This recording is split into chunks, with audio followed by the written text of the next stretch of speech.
Eto, marami kasi matigas yung ulo, nagpapaputok pa din ng mga pinagbabawal. Sana po'y magsilbing babala itong balitang ito. Iniulat ngayon ng Department of Health na 170 ang kabuuang bilang ng mga biktima ng paputok o yun po yung mga naputukan ilang araw bago sumapit ang bagong taon. Si Julius Disamburon ang ating tagapagbalita.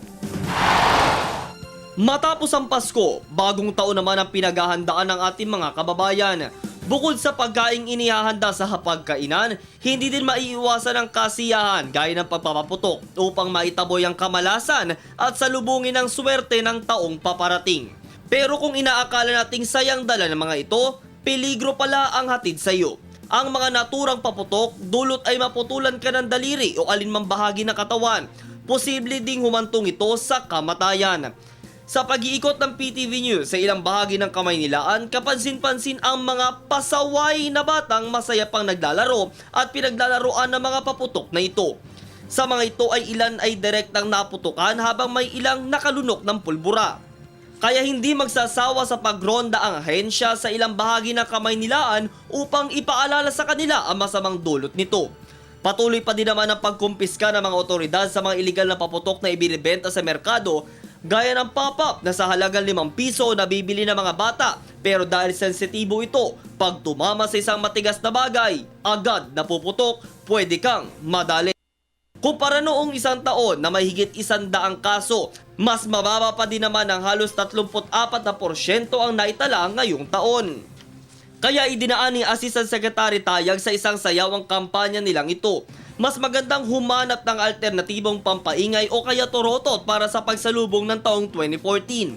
Buo pa din ang 10 daliri mo, ipagdiwang ang bagong taon ng ligtas na pamamaraan. Pero hindi lang dyan natatapos ang pangamba ng DOH dahil bukod sa paputok, sumasabay din ang pagtaas ng kaso ng tinamaan ng ligaw na bala. Sa pulong pambalitaan ni Health Secretary Enrique Ona, nakapagtala na ng 4 na biktima ng stray bullets, mas mataas kung ikukumpara sa bilang noong nakaraang taon ng parehong panahon. Bagamat wala pa rin naitatalang nasasawi, nakiusap ang kalihim sa mga may-ari ng baril na huwag magpaputok ng baril ngayong bagong taon. Binalaan naman ng Malacanang ang mga may-ari ng baril, lalo ang mga alagad ng batas, kung lalabag sa utos na ito at gagamitin ng armas sa pagsalubong ng bagong taon.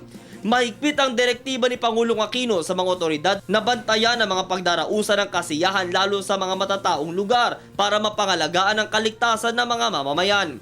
Kung maaalala, sinelyuhan na ang higit sa 600 baril mula sa hanay ng pulisya, pero hindi lamang sila kasi mayroon ding ang karamihan nating mga sibilyan. Nito lang sa La Union at Davao, nadakip ang mga kalalakihang nagpaputok ng baril. Pangkaraniwang armas sa kanilang ginagamit ay ang kalibre 45 at 9mm.